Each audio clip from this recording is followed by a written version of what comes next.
בבל, שם ישבנו גם בכינו בזוכרנו את ציון, על ערבים בתוכה תלינו כנורותינו, כי שם שלונו שובנו דברי שיר ותוללנו שמחה. שירו לנו משיר ציון, איך נשיר את שיר השם על אדמת נחל, אם אשכחך ירושלים תשכח ימיני, תדבק לשוני לחיקי אם לא אזכרכי, אם לא אעלה את ירושלים אור שמחתי, אם אשכחך ירושלים תשכח ימיני. Bishut Marais Rabotai, avec la permission d'Hachem, je vous souhaite à vous tous Shavua Tov. Nous allons parler un peu de l'actualité de la semaine. En même temps, on va essayer un peu d'expliquer la paracha de cette semaine. Tout d'abord, il faut savoir une chose.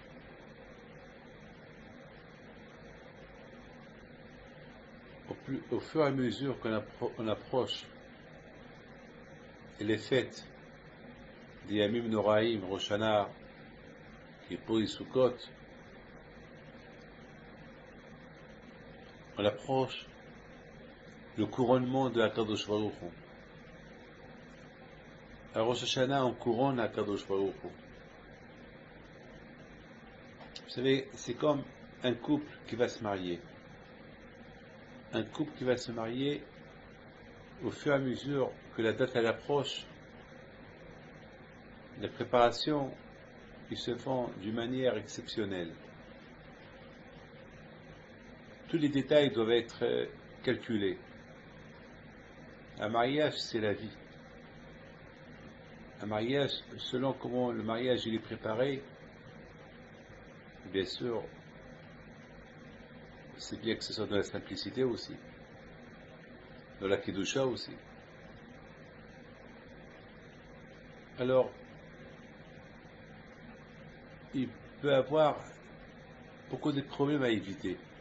Beaucoup de fois, je ne vais pas rentrer dans le détail parce qu'il y a beaucoup de mariages en ce moment-là, et je sais que beaucoup de fois il peut y avoir des accusations. Oui, pourquoi tu n'as pas dit, je t'ai dit, des bêtises. En fait, c'est pas des bêtises. C'est ça un mariage. Un mariage, c'est pas à la dernière minute. Un mariage, c'est le couple, c'est la vie, c'est la famille qui va être invitée. Et on ne peut pas préparer le mariage du dernier jour ou 2 jours avant. C'est en fonction de la grandeur du mariage. Alors les préparations sont énormes. Il y a un monsieur qui a fait un super mariage, un grand mariage, grandiose. Et tout le monde travaille dans ce mariage. Et tous les traiteurs, la décoration. Et il est venu chez moi pour une bracha, il a dit, je veux une bracha, pourquoi? Il a dit, je suis fatigué. Et je l'ai regardé, je lui ai dit, mais c'est pas toi qui fais le mariage. C'est les traiteurs, c'est les couturiers, c'est les décorateurs, c'est quoi ton problème? Toi, je veux venir, toi et ta femme,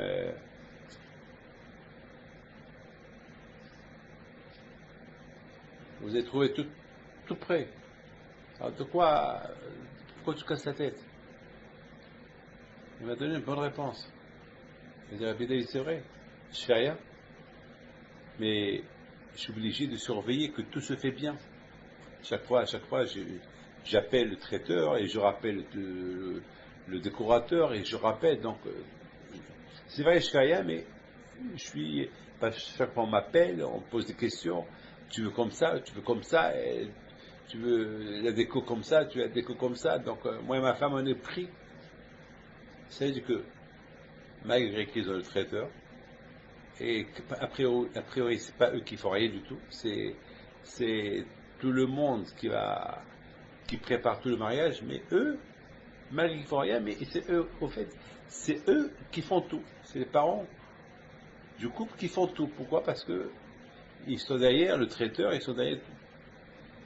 Comme ça, le jour du mariage, tout est là. Et beaucoup de fois, ça arrive qu'il manque quelque chose. Ah, on a oublié quelque chose. Ah, on a oublié le photographe. On n'a pas dit de porter telle caméra. Voilà. Et à la fin, il y a toujours quelque chose qui est passé à l'oubli. Lorsqu'il s'agit avec Hachem, c'est différent.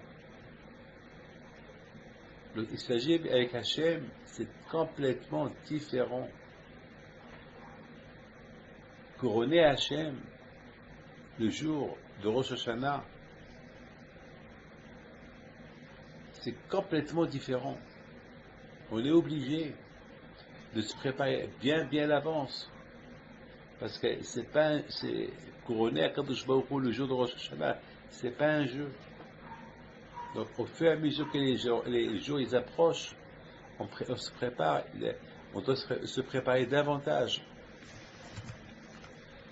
Je voudrais simplement vous mettre en garde de quelque chose. Dans la paracha de Ki tetze la milhama al oibecha,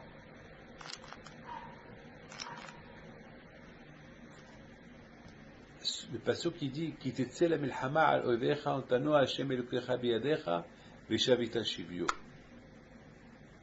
C'était une belle paracha de Ki tetze la milhama. Lorsque tu sors faire la guerre contre ton ennemi. Rashi sur place, il explique que cette paracha, elle nous parle de la guerre contre le Yetzirah. Vous savez, une guerre, faire une guerre contre ton ennemi, il faut une préparation. Bien sûr, si la Torah, elle nous parle de ton ennemi qui s'appelle le Yetzirah, parce que vraiment celui-là c'est un vrai ennemi. Celui-là c'est vraiment, avec faire la guerre contre le Yetzirah, c'est pas une petite guerre. C'est écrit il est écrit dans la paracha de Hukat.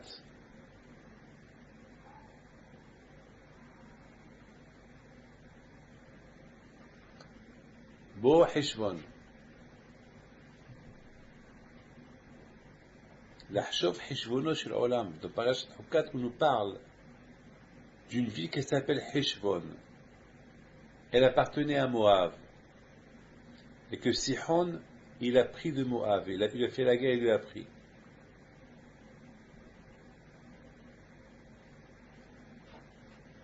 Et nos sages, ils nous expliquent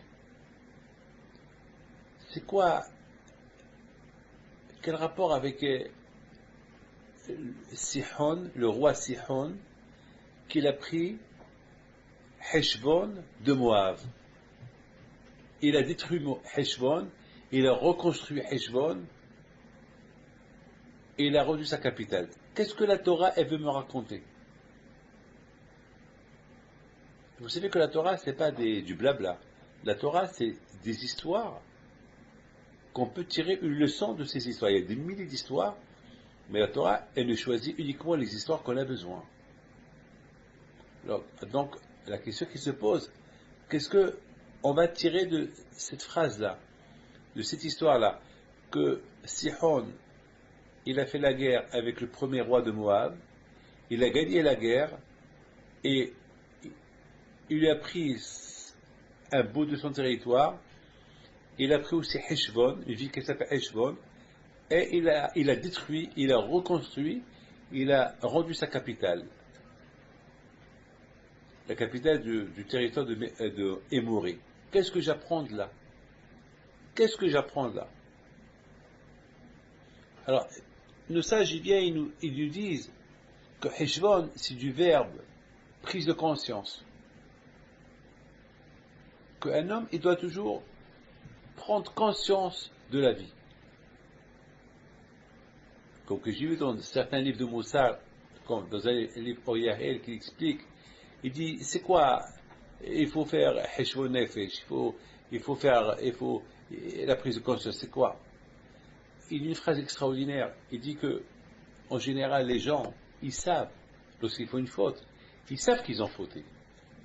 Écoute, quelqu'un qui fume Shabbat, il sait qu'il a fait et mal fait.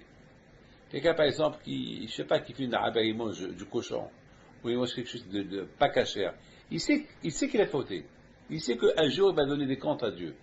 Il sait ça. Il sait que Dieu est puni. Attends, écoutez, on n'est pas ici des...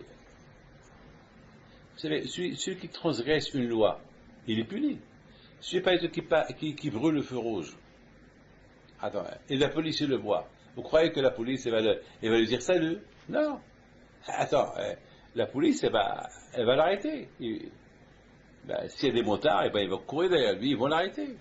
Non seulement qu'ils vont l'arrêter, mais ils vont le punir. Imaginez-vous qu'entre-temps, il a blessé quelqu'un.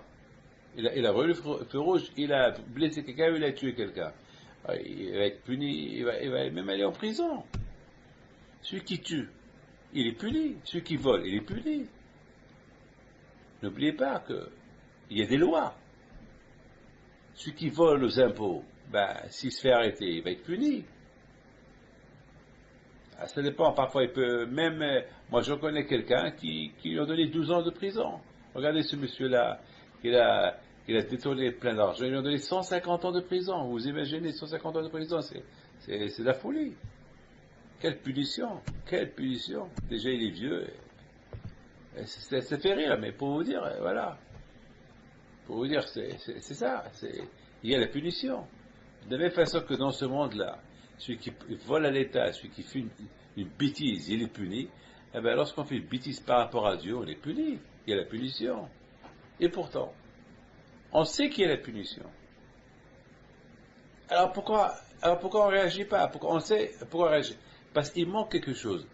Bo Eshvon. Prise de conscience. Faire un bilan. Penser les dégâts qu'on fait. Parce que la punition, on sait que celui qui fait ça, celui qui fait telle chose, il va être puni. Le problème, c'est qu'il ne pense pas. Par exemple, prenons un enfant. Un enfant met du feu à côté de lui. Qu'est-ce qu'il va faire? Eh bien, il va avancer vers le feu. Il ne sait pas c'est quoi la gravité du feu. Il ne sait pas que le feu va le brûler. Il ne sait pas penser. Alors, il va se brûler une fois, deux fois, trois fois. Eh bien, après, il va prendre conscience. Après, lorsque on lui met la bougie à côté, il va réfléchir avant. Un homme qui est grand, et tu lui mets le feu à côté, vous croyez qu'il va approcher? Non. Il sait déjà qu'il c'est dangereux pour lui. Il pense, il fait déjà un calcul. Que le bébé, il fait le calcul avec une fois qu'il a passé l'expérience, alors que le grand, il sait déjà que approcher le feu, c'est être brûlé. Donc il va l'éviter. Donc, mes amis, c'est ça. Bo Heshvon. La Torah, elle veut nous apprendre. Nos sages, ils disent que qu'est-ce qu'on apprend de Sihon? Sihon, c'est du verbe siha, parler. Qu'un homme, il doit savoir que lorsqu'il fait une siha le batala, lorsque il parle des bêtises, alors c'est du feu. Il peut être puni. Alors qu'est-ce qu'il faut faire? Heshvon. Vous savez ce qu'est Heshvon? Il faut faire la guerre contre les Tzara. Tu fais une guerre contre les Tzara qui te déroute de ton chemin, et tu fais la guerre, et tu fais Heshvon, tu fais une prise de conscience que si tu ne fais pas la guerre avec les Tzara, c'est lui qui va te brûler. Mais si tu fais la guerre avec les Tzara, alors tu vas gagner ta guerre. Au moins, tu vas... Vous savez, ce matin, il y avait une bar mitzvah. Ce matin. Et j'ai dit au Hatan la bar mitzvah, je dis, bon, aujourd'hui, tu as 13 ans, mon fils. Alors, mais toi, tu es un homme. Tu es un homme. Mais c'est quoi, tu es un homme? Tu es un homme. Montre-moi ta capacité. C'est pas, tu vas me dire, demain, c'est la fête. Demain, je vais danser avec toutes les filles. Et je vais montrer à tout le monde que je suis un homme. Ça, c'est pas un homme. Pour la Torah, non. Ça s'appelle bar mitzvah. Ça s'appelle bar mitzvah. C'est pas mariage. Un mariage, tu danses. Tu danses avec les hommes et ta femme avec les femmes. C'est ça le mariage. Mais demain, c'est ta bar mitzvah. Tu vas danser avec tes copains. Mais c'est pas... être un homme, c'est que, voilà, j'ai une copine. Voilà, je peux sortir avec une copine, c'est vrai. Tu peux sortir avec une copine, mais ça ne veut pas dire que tu es un homme. Ce qui est un homme, ce qui sait maîtriser son Sahara. Il faut réfléchir. Et je lui dis, mon fils, tu es un homme, c'est vrai. Mais toi, tu es un homme pour être parmi un minyan. Pour maintenant, tu peux t'associer avec 10 personnes pour faire un minyan, pour faire la prière. Là, tu es un homme. Mais c'est pas en faisant un avera, tu es un homme. Ça ne s'appelle pas un homme. Vous savez, je m'excuse de vous dire une phrase. Il vient chez moi un enfant qui a 13 ans. Il pleurait, le pauvre. Il pleurait. 2 jours avant sa bar mitzvah. Je dis, pourquoi tu pleures? Il me dit, ben maman, elle me dit, je suis pas un homme. Je dis, pourquoi elle te dit ça? Il me dit, ben parce que je veux pas que ce soit mélangé. Je veux pas qu'il y a des femmes qui dansent avec moi, et elle veut que je rentre en dansant avec elle dans la salle. Et parce que je dis, maman, je peux pas, parce que je suis à Otsara Torah, et je sais que c'est pas, c'est une bar mitzvah. Elle me dit, bah, tu es pas un homme. Alors, elle me fait de la peine, elle me dit, je suis pas un homme. Ça veut dire que, même si je fais le bar mitzvah, elle me dit, je suis pas un homme. Comment elle peut me dire ça? J'ai appelé sa mère. Je dis, pourquoi tu dis ça à ton fils? Elle a eu honte de moi. Elle dit, non, mais j'ai pas pensé. Je dis, mais non. Tu as infecté psychologiquement ton fils. Le fait que tu dis cette phrase-là, tu l'as touché psychologiquement. Jusqu'à maintenant, il est malade. Maintenant, ce bébé-là, c'est plus un bébé, peut-être il a 17, 18 ans, mais il n'est pas à l'école. Parce que dans sa tête, ça l'a touché la phrase que sa mère lui a dit. Tu n'es pas un homme. Donc il est resté bébé. Il est resté bébé. Dans sa tête, il est resté bébé. Cette phrase-là, il a perturbé. Pourquoi lui dire cette phrase? Pourquoi lui dire? Cette phrase, elle ne se dit pas. Enfin, il faut beaucoup faire attention à ce qu'on dit aux enfants. Parce que les enfants, c'est important, les enfants. Parce que les enfants, c'est l'avenir, les enfants. Et selon comment ils sont éduqués, les enfants, c'est comme ça qu'ils vont grandir plus tard. C'est important pour eux qu'ils grandissent stables dans leur tête. Et c'est ça ce que la Torah, elle veut nous apprendre. La Torah, elle veut nous apprendre une phrase extraordinaire. La Torah, elle veut nous apprendre que Bo Heshbon, l'Hashov Heshbono Shel Olam. C'est-à-dire que un homme, pour qu'il soit un homme qui veut grandir, un homme qui veut être bien avec le bon Dieu, il faut, pour qu'il arrive à avoir peur de la punition, il faut qu'il réfléchisse. Il faut qu'il réfléchisse lorsqu'il discute avec telle et telle personne. De quoi il va discuter? Que de cette discussion-là, il ne va pas sortir une guerre. Il faut qu'il réfléchisse un peu. Alors bien sûr, le côté mauvais, le tsara va dire, discute. Et à lui vraiment de mener ce combat-là, ne pas discuter cette discussion-là qui va l'emmener à un désastre peut-être. Qui réfléchit un peu, ça ne va pas faire plaisir à Kadosh Baruch Hu. Cette discussion-là, elle peut l'emmener à être entre les mains du Sahara. Fais attention. Qui réfléchit un peu à Kadosh Baruch Hu.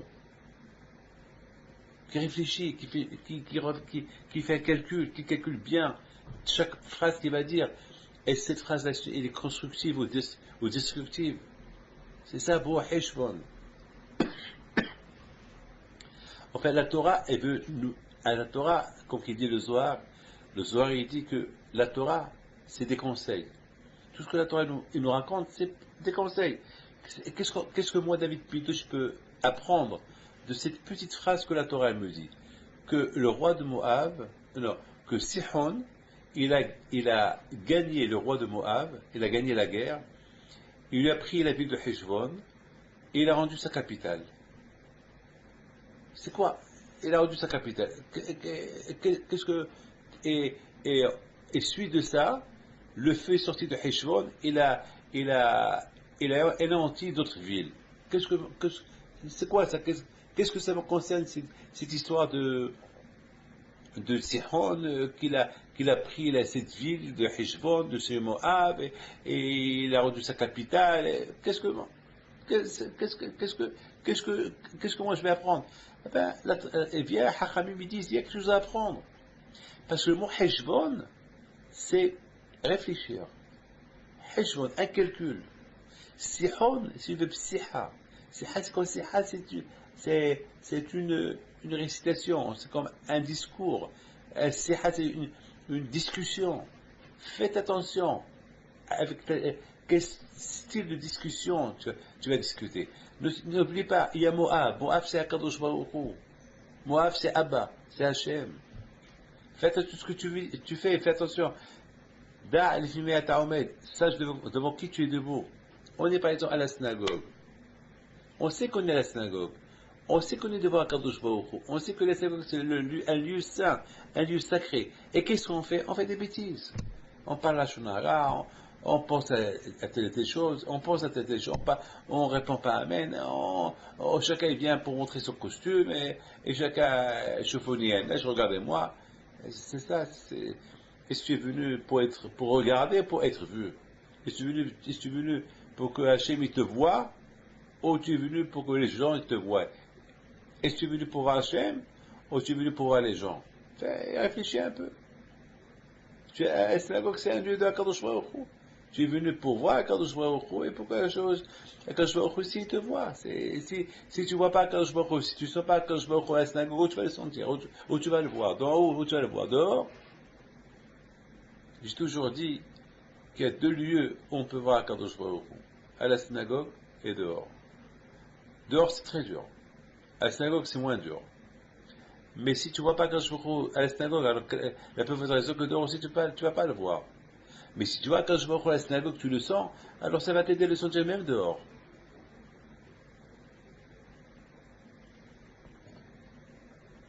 Mes amis,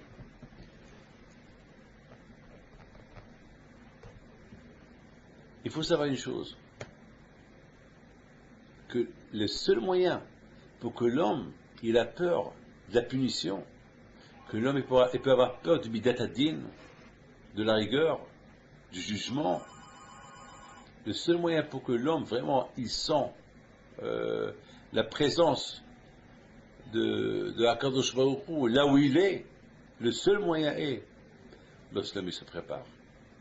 Boahishvon. Lorsque l'homme il se prépare, il fait un bilan de conseil par rapport à Akadosh Baruch Hu. Voilà. Il fait attention avec chaque phrase qu'elle sort de sa bouche.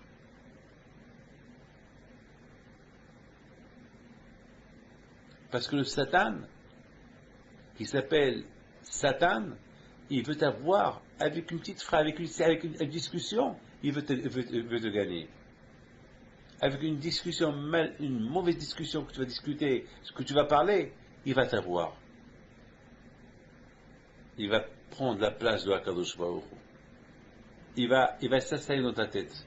Il va enlever Akadosh Baruch Hu, qui est le père de ta tête, et lui va s'installer. Alors, toi tu vas à la synagogue, croyant que tu viens prier à Akadosh Baruch Hu, mais ta tête elle est ailleurs. Parce que le Satan, il est déjà dans ta tête. Le Satan, il s'est déjà installé en toi. Je raconte une histoire qui fait un peu rire. Il y a un monsieur qui vient chez moi. Pas chez moi, admettons. Il y a un monsieur qui vient. Il y a un monsieur qui vient et il vient pour une bracha pour son chien. Pour son chien. Je te regarde. Je lui dis comment il s'appelle. Il m'a dit quoi? Je lui dis comment il s'appelle ton chien? Il m'a dit il s'appelle Rudy. Rudy. Et comment il s'appelle son père? Et son père je connais pas. Je lui dis toi comment t'appelles ton père? Il dit mon père s'appelle Makhlouf. Ah Makhlouf, et toi comment tu t'appelles? Et moi je m'appelle Msaoud. Ah Msaoud bin Makhlouf. Et le chien il s'appelle quoi? Rudy. Et c'est qui son père? Je connais pas. Et comment je vais faire la bracha? Moi, quand je fais une bracha, il faut le nom et le nom de son père. Et sa mère, elle s'appelle comment? Rudia, comment elle s'appelle sa mère? Il lui dit, je sais pas. Ah, tu sais pas? Je lui dis, je vois en toi, tu es un homme super, tu es un homme très sage, un homme qui a de la peine pour les chiens. Et qu'est-ce qu'il a ton chien? Il est malade. Je lui dis, toi, tu es pas malade, toi? C'est de la peine pour ton chien. Tu veux bracha pour ton chien et toi. Tu n'as pas besoin de bracha. Tu ne penses pas. Et qui pense à toi?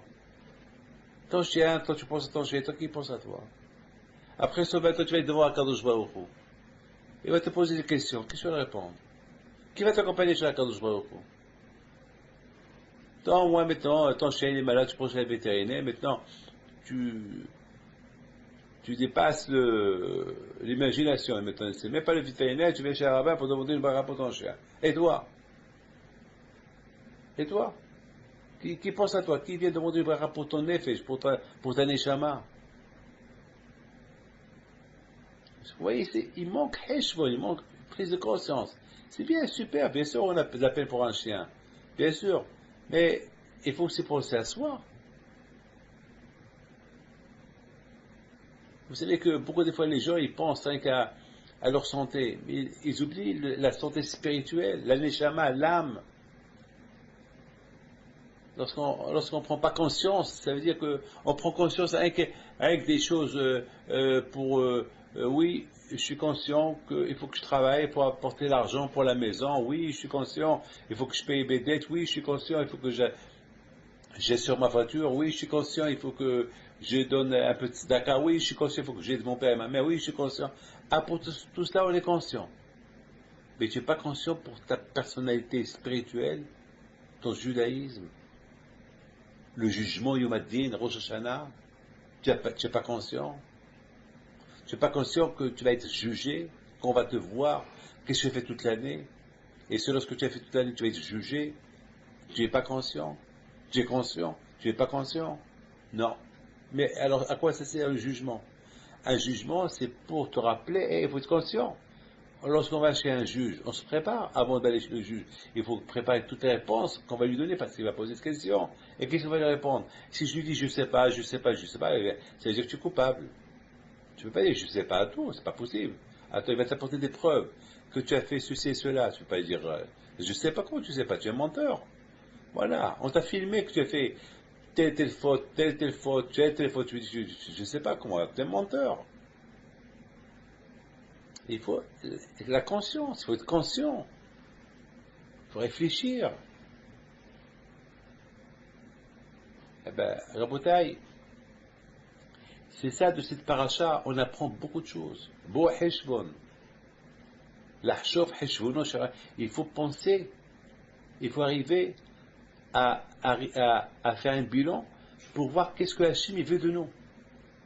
Et qu'est-ce que nous on a fait par rapport à ce que Hachem veut de nous. Qu'est-ce qu'on a fait, qu'est-ce qu'on n'a pas fait. C'est ça la conscience. C'est ça, Bo heshbon, venez, Bo, viens, fais. Jusqu'à maintenant, tu as réfléchi, tu as pris conscience pour tout ce qui est matériel. Maintenant, venez, on va prendre conscience un peu dans ta vie spirituelle. Parce qu'après tout, tu vas quitter un jour ce monde. Tu n'es pas là éternel, tu es là pour un laps de temps. Qu'est-ce que tu vas dire à Hachem? Bon, grâce à Dieu, chaque année, il y a Rosh Hashanah, on est jugé. Bon, et bon, Hachem, la preuve que je suis resté vivant toute l'année, ça prouve que Baruch Hashem, l'année dernière, j'étais inscrit dans un livre de la vie, très bien, Baruch Hashem, maintenant, attends, il faut réfléchir un peu, il faut pas s'habituer, il y a un jour, il va venir, et hop, et on va attends, il y a des questions à répondre.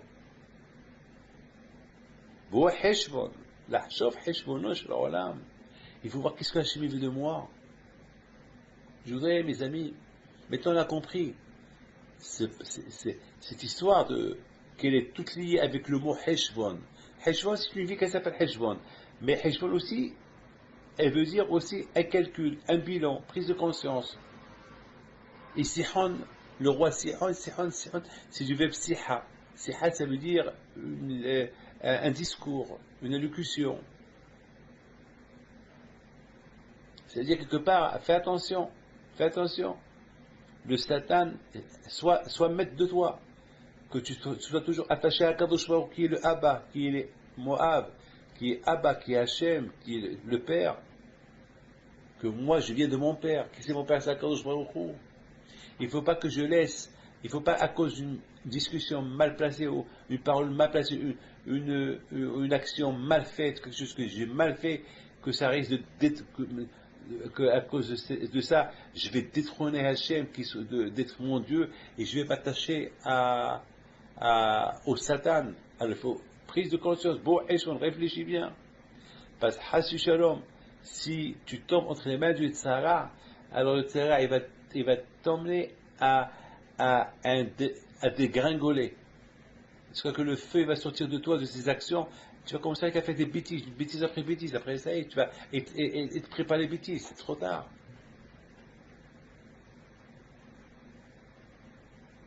Il faut bien faire attention. Et je pense, mes amis, c'est ça qu'on quitte la milhama al-ovecha. C'est parachat de quitte la milhama al-ovecha. Lorsque tu sors faire la guerre contre ton ennemi, c'est écrit, la Torah dit, Hashem te donnera entre tes mains. Et Rachid dit, c'est qui ton ennemi, c'est le Satan.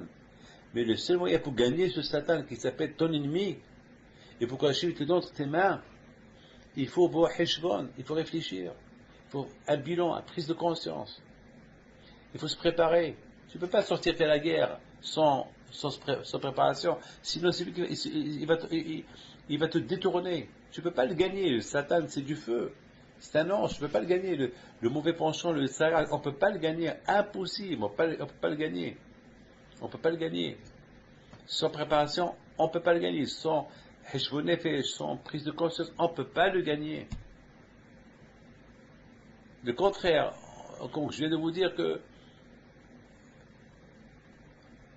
il peut nous mettre dans une situation qu'on n'a même pas peur de la faute qu'on est en train de faire. Et le contraire, on va même croire que c'est même pas une faute qu'on est en train de faire, c'est une mitzvah qu'on est en train de faire.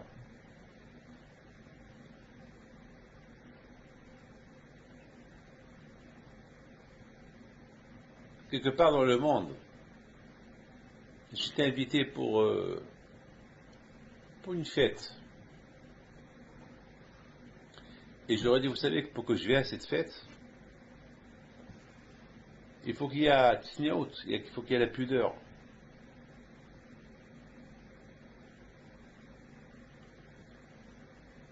On m'a dit, Rabbi David, n'aie pas peur.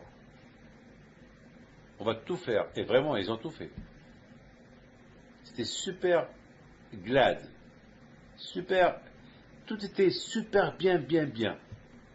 Les vêtements, la décoration était cachère, les vêtements étaient cachères, le repas était super cachère. Tout était super. Vraiment, on ne pouvait pas demander plus que ça. À un moment donné,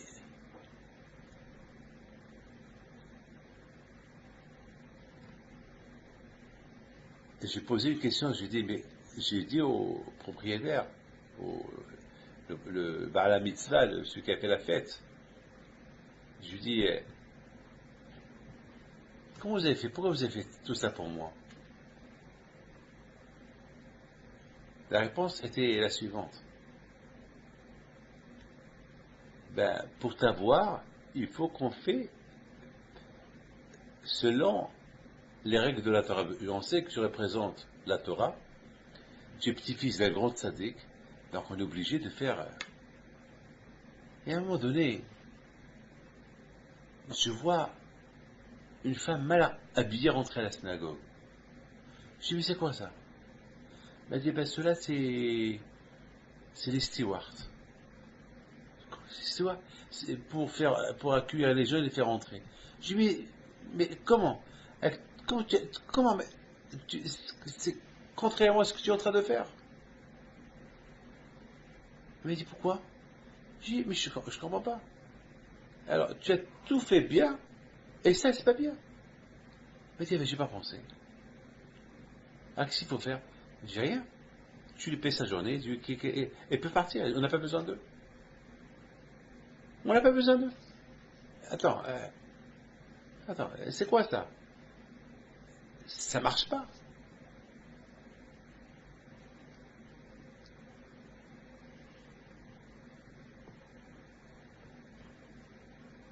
Le soir, je suis parti chez lui. Il a fait une petite fête à la maison. Et en plus, il devait aussi inaugurer à la maison. Donc je suis parti à la maison pour lui poser la mezouza.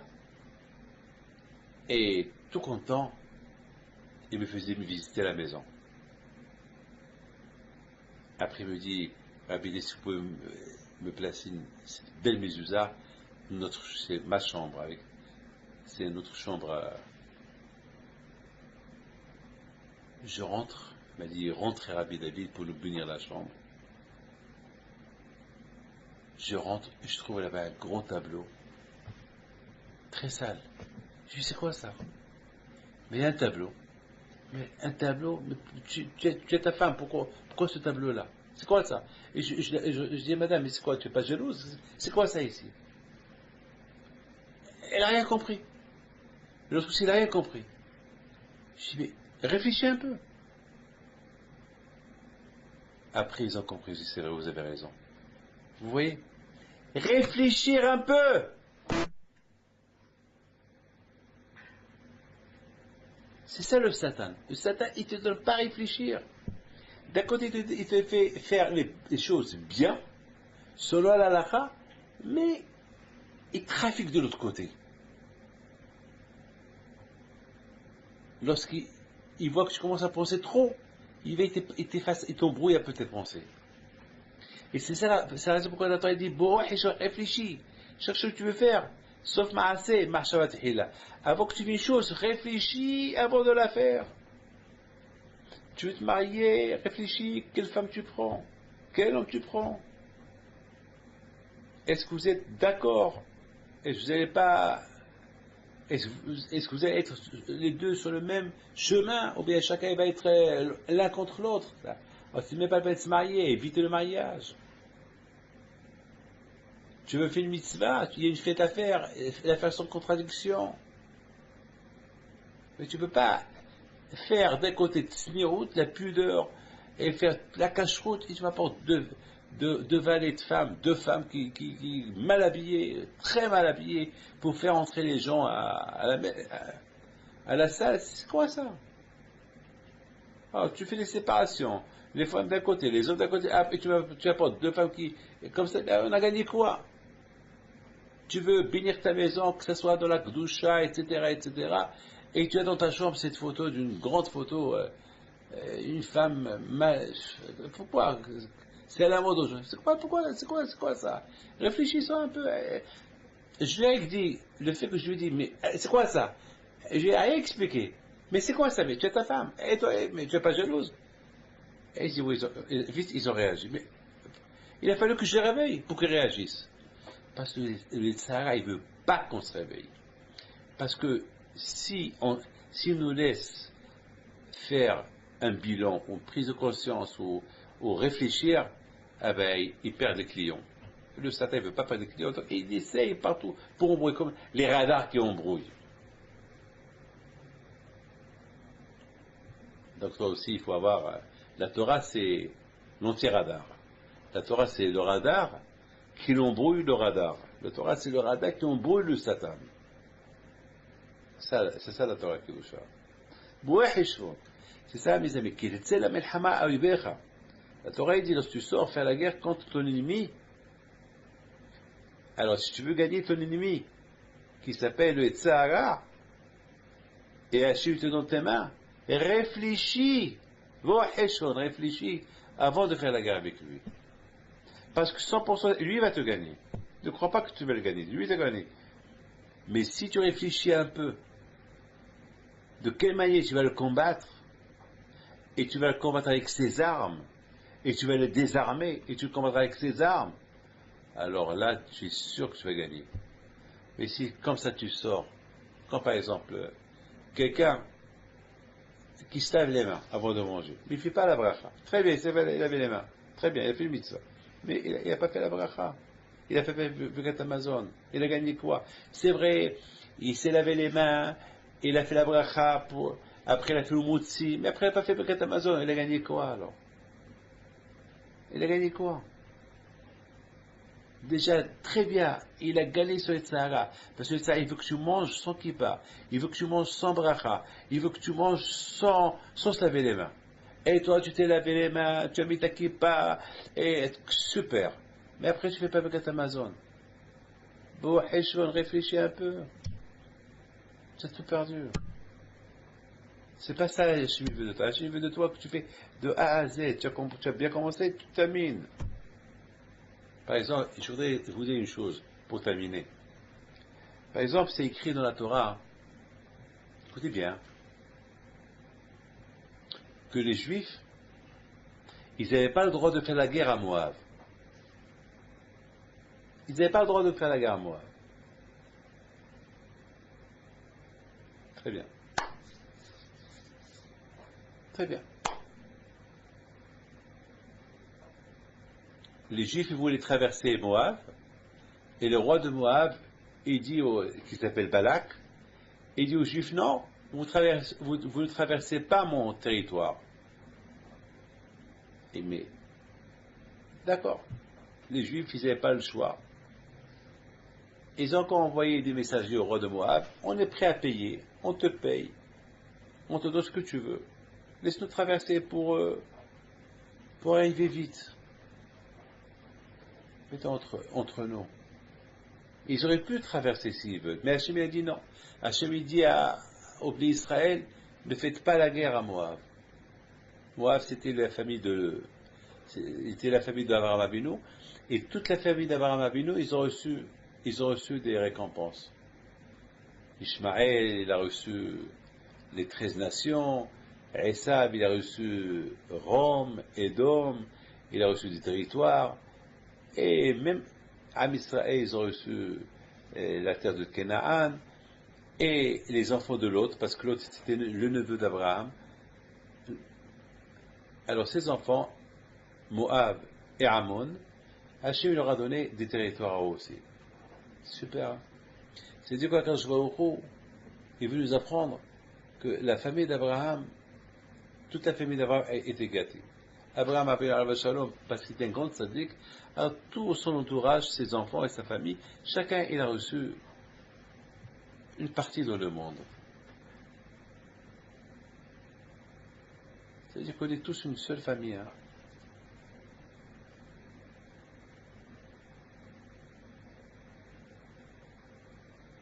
Et voilà.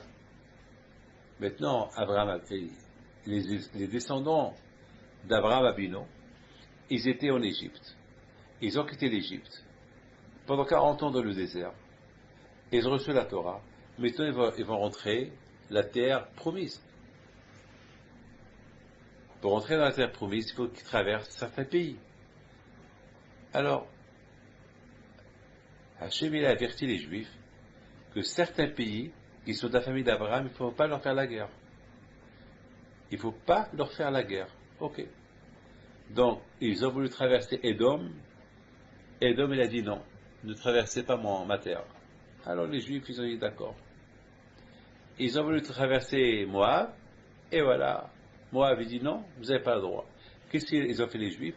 Ils ont fait le tour de tout le pays de Moab. Et ils sont arrivés à côté du peuple émouré. Voilà.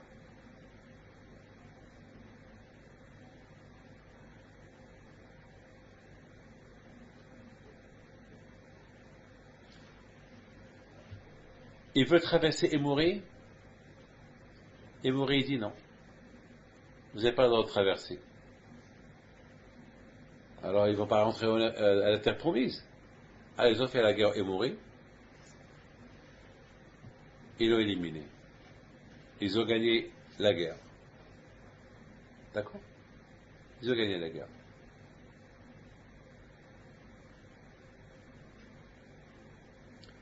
Maintenant qu'ils ont gagné la guerre,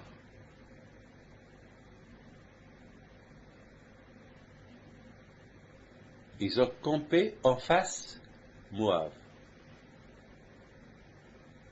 Mais de Moab,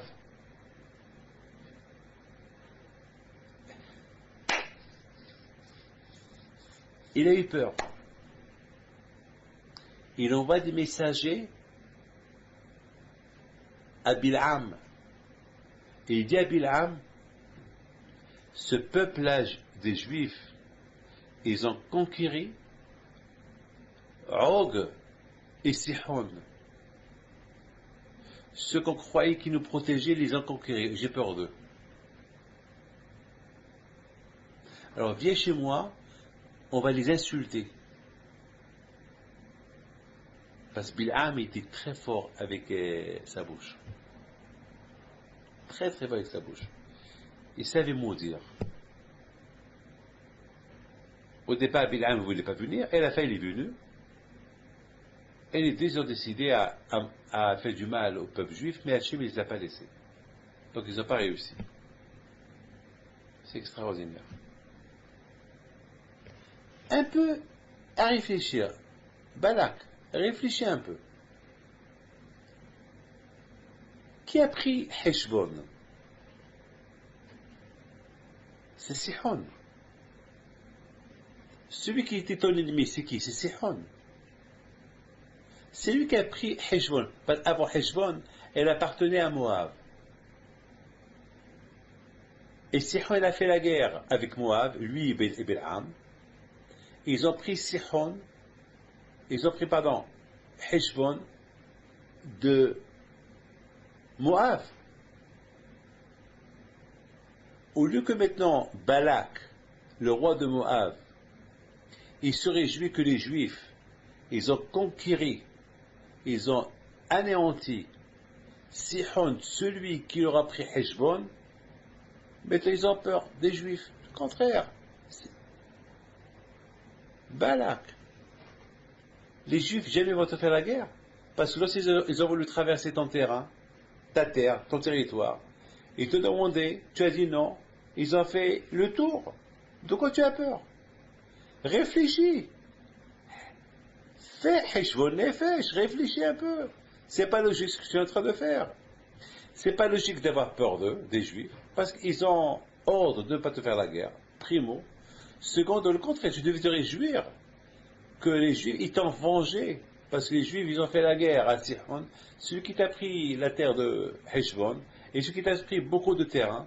Au contraire, tu devais être content, tu devais être super content que maintenant les Juifs t'ont vengé. C'est vrai, ils ont conquis pour eux les territoires, mais c'est pas grave. Et au moins, ils ont vengé le premier roi de Moab, ils t'ont vengé. Non. Il a peur. Peur de quoi? Réfléchis. Bon, Heshbon, réfléchis un peu.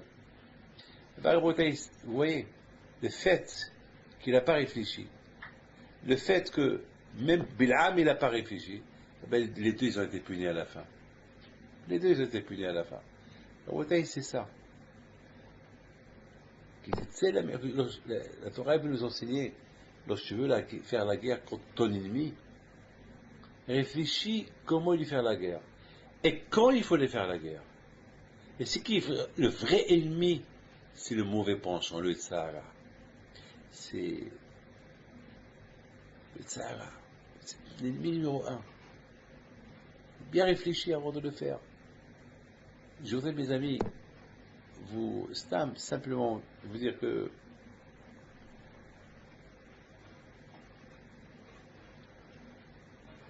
les espions que Moshe Rabbeinu a envoyés espionner Israël à son époque,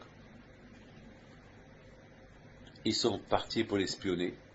Et lorsqu'ils sont retournés, ils ont commencé à critiquer Israël. Et malheureusement,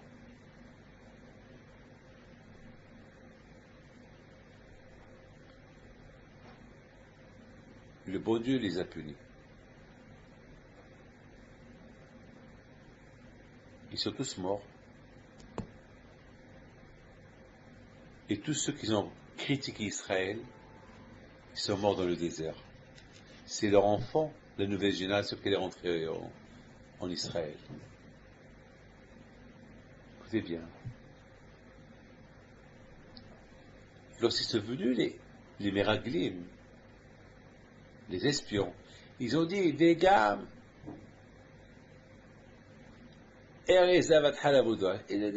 Israël, on l'a vu, c'est une belle terre, c'est une terre qui a beaucoup de de lait, il y a beaucoup de fermes, il y a beaucoup de vaches, il y a beaucoup d'abondance,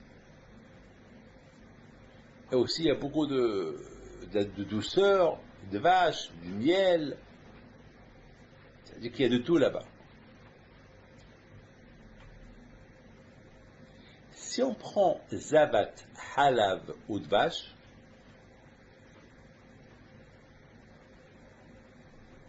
les dernières lettres de Zavat, Halav ou Dvash,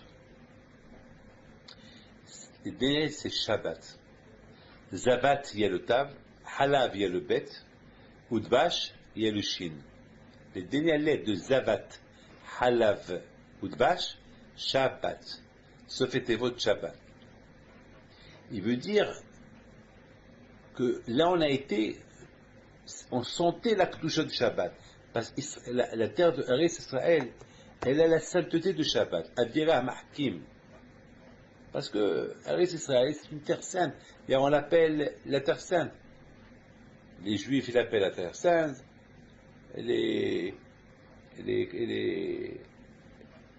Toutes les religions, ils appellent Israël la terre sainte. Tout le monde. Tout le monde est d'accord que la terre d'Israël, elle est sainte. Tout le monde.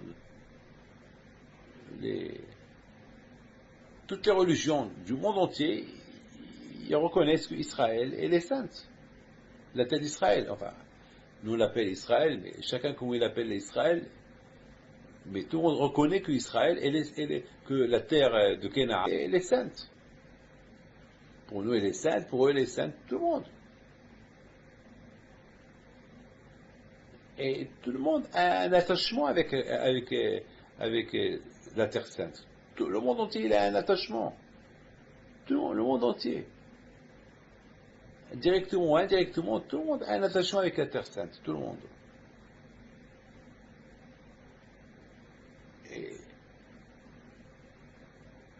Et la terre,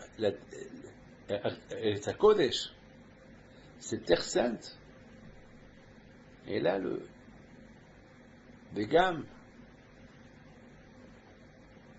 Zavat Halav, la terre, elle est, non seulement qu'il y a beaucoup d'abondance là-bas, il y a du lait, de la viande et tout, et de la douceur, mais il y a la sainteté du Shabbat.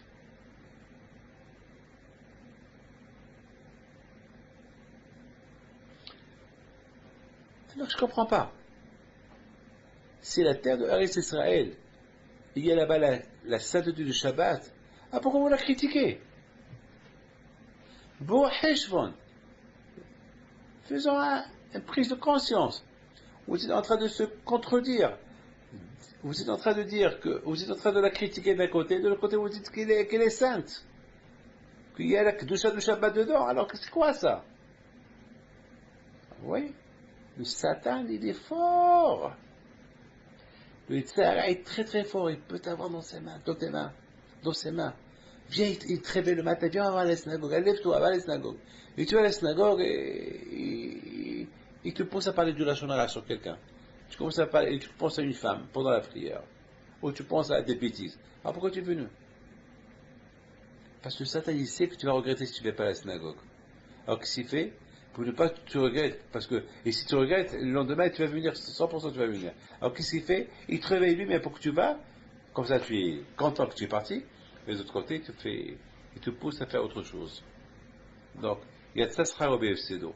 Ce que tu as gagné d'un côté, tu l'as pas de l'autre côté. C'est ça le Tzahara. C'est la Rabotaï, je termine. C'est écrit que lorsque les Bnei Israël, ils ont entendu la nouvelle qu'ils n'ont pas le droit, qu'ils vont pas quitter Israël, qu'ils vont rester dans le désert 40 ans et qu'ils allaient mourir dans le désert, ils ont commencé ils étaient en deuil. Alors la Torah elle dit, Moshe Rabbeinu alav shalom, il vient chez eux et il leur annonce une bonne nouvelle. Il leur dit Kitavo el haaretz. Kadosh Baruch Hu il leur donne une bonne nouvelle que voilà, Bisser Lahem, il leur a annoncé que vous allez rentrer en Israël. Alors moi, je me suis posé une question. Mais quelle est la bonne nouvelle? Mais ils ne sont pas rentrés en Israël, puisqu'ils sont tous morts dans le désert. C'est leurs enfants qui sont rentrés en Israël. Alors c'est donc Kitabo el Haaretz. Moshe Rabbeinu leur dit, lorsque vous allez venir en Israël, voilà, il faut faire ces mitzvot, et ces mitzvot, et ces mitzvot. Parce qu'ils ont eu peur que maintenant ils vont mourir dans le désert, jamais ils vont rentrer en Israël. Alors, quand je leur ai dit, allez, annonce-toi une bonne nouvelle. Mais ça va. Mais cette bonne nouvelle-là, c'est... Quelle bonne nouvelle? C'est pour l'enfant. Mais c'est pas une bonne nouvelle. La bonne nouvelle, c'est moi je rentre, pas mon fils il rentre. Et moi je rentre pas. Où est la bonne nouvelle? Bister Lahem, il leur a donné une bonne nouvelle qu'ils vont rentrer. Mais finalement, ils sont pas rentrés. Eux, ils sont pas rentrés, c'est leurs enfants qui sont rentrés. Alors, c'est quoi? Comment peut-on expliquer cela? Mes amis, il faut savoir une chose.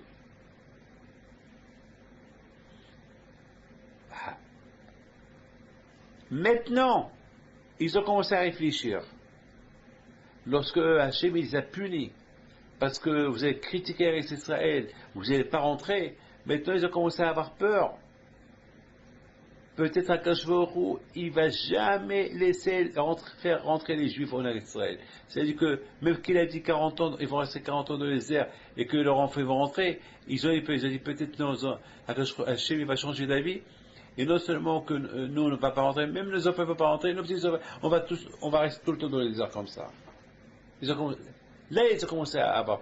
Et c'est là que je crois, il a dit, c'est maintenant que vous prenez conscience, c'est maintenant que vous réfléchissez comme ça. Pourquoi vous n'avez pas réfléchi ça avant? Là, quand je lui ai dit, écoutez, j'ai dit que vous ne rentrez pas, vos enfants rentrent, alors, voilà la bonne nouvelle. La bonne nouvelle, c'est que vous n'avez pas rentré, mais vos enfants vont rentrer. C'est ça la bonne nouvelle. Parce que la mauvaise nouvelle était que les Israéliens, ils avaient peur que Hachem allait changer d'avis. Que eux, puisque eux, ils ont fauté, ils ne vont pas rentrer en Israël. Peut-être que je va changer d'avis, que même leurs enfants ne vont pas rentrer en Israël. Là, quand je lui ai dit non, je vous annonce une bonne nouvelle, vous n'allez pas rentrer, mais vos enfants ils vont rentrer. Ça veut dire, à côté, il faut beaucoup faire attention que la prise de conscience, il ne faut pas comprendre une prise de conscience tard. C'est pas une fois que je me suis brûlé, je commence à réfléchir, il ne fallait pas que j'approche la faute. Non. Avant que je fasse la faute, il faut réfléchir. Que je vais gagner en la faisant. Et c'est ça qui te tient la. C'est-à-dire, le Tzahara, c'est un guerrier, c'est un malin, il sait comment faire la guerre. Il sait comment faire la guerre. Il sait comment la faire. Donc toi, il faut utiliser les méthodes, ces méthodes, que tu peux. Comment? Prise de conscience, la chauve, réfléchir. En réfléchissant, tu vas réussir. Et c'est ça, c'est ça la fête de Rosh Hashanah. Chaque jour qu'il approche, Rosh Hashanah, on approche Yamim Noraim. On approche le jour du couronnement de Akadosh Baruch Hu. Et couronner Hachem, il faut être clean, il faut être propre. Comment on va mettre la couronne sur Hachem? Comment on va couronner un roi si on est sale? Mais on se condamne nous-mêmes. Comment on va oser rentrer au palais royal, couronner un roi, et alors qu'on est pourri et sale? C'est pas possible. Couronner à Akadosh Baruch Hu, vous le couronnez avec les mains propres. Et pour couronner avec les mains propres, il faut qu'on fasse teshuva. Parce qu'on fait teshuva, on vient couronner à Akadosh Baruch Hu. Ah Hachem, tu es mon roi. Ah, Akadosh Baruch Hu va être heureux qu'on est venu le couronner. Et il va nous dire, ah là, d'ailleurs, je ne t'ai pas vu. Ah, parce que l'année, tu étais loin de moi. Ah, super, tu es maintenant proche, super. Tu as fait une bonne teshuva, c'est bien. La teshuva, elle vient avec Heshbon Nefesh, avec prise de conscience. Mes amis, chacun de nous, il doit bien réfléchir. Et chacun de nous doit savoir que le seul moyen pour réussir les Yamim Noraim, bien réussir Rosh Hashanah et Kippour et Sukkot, c'est en faisant une bonne teshuva. Et la teshuva, c'est prise de conscience. Est-ce que je fais plaisir à Dieu en faisant ça ou non? Que Dieu vous protège, je vous donne votre Taha et je vous souhaite à vous tous une bonne semaine et que Akadosh Baruch Hu, il vous donne la panassa et que tous, si Dieu vous soyez inscrits dans le livre de la vie qui est la sonne et Bisrot Rabbi Pido soit avec vous Amen.